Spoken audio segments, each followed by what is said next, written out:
Pemirsa, dokter forensik Rumah Sakit Bayangkara tingkat 2 Medan yang telah menyelesaikan ekshumasi dan otopsi terhadap jenazah Rindu Syaputra Sinaga yang merupakan siswa SMP Negeri 1 STM Hilir kelas 9 yang diduga meninggal dunia usai dihukum sekuat jam 100 kali oleh gurunya.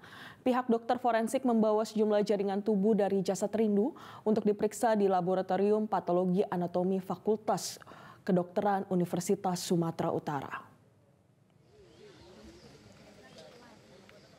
Menurut Dr. Surjit Singh, dokter forensik RS Bayangkara tingkat 2 Medan, organ tubuh korban tidak dibawa, hanya jaringan lebih kecil jika dibandingkan dengan organ tubuh.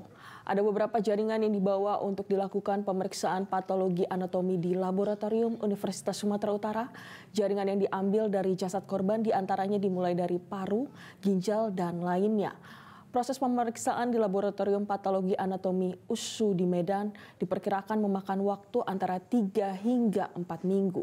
Setelah itu hasilnya akan diserahkan ke pihak Satreskrim Poresta Deli Serdang dan kemudian penyidik dan pihak RS Bayangkara TK2 Medan akan membuat kesimpulan penyebab pasti kematian korban. Diketahui Poresta Deli Serdang dan RS Bayangkara TK2 Medan melakukan ekshumasi atau bongkar kuburan Rindu Syaputra Sinaga, seorang siswa SMP Negeri 1 STM Hilir, Kabupaten Deli Serdang yang diduga tewas usai dihukum sekuat jam oleh gurunya sebanyak 100 kali oleh guru mata pelajaran agama Kristen yang berinisial SWH.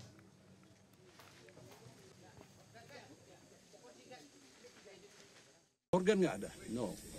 Jadi cuma jaringan, beda ya.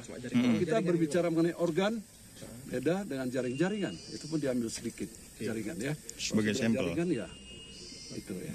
Okay. Ada beberapa lah. Ya jaringan ya ada beberapa jaringan. Nah, itu kalau kita ceritakan in detail ya kan. Nah, itulah untuk kita lakukan pemeriksaan patologi anatomi.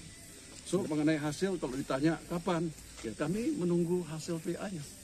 Kalau mereka sudah melakukan pemeriksaan, dikirim hasil PA-nya ke kami, ya tentu kami akan membuat VR-nya, visum et repertum, yang akan kami serahkan ke Bapak penyidik dari Polres Deli Serdang. Kalau terkait penyakit penyerta itu tidak bisa diungkap, belum bisa? Oh, belum bisa. Ya, kita terlalu awal, terlalu dini ya, membicarakan itu. Tentu menunggu hasil dari. Jelajahi cara baru mendapatkan informasi. Download Metro TV Extend sekarang.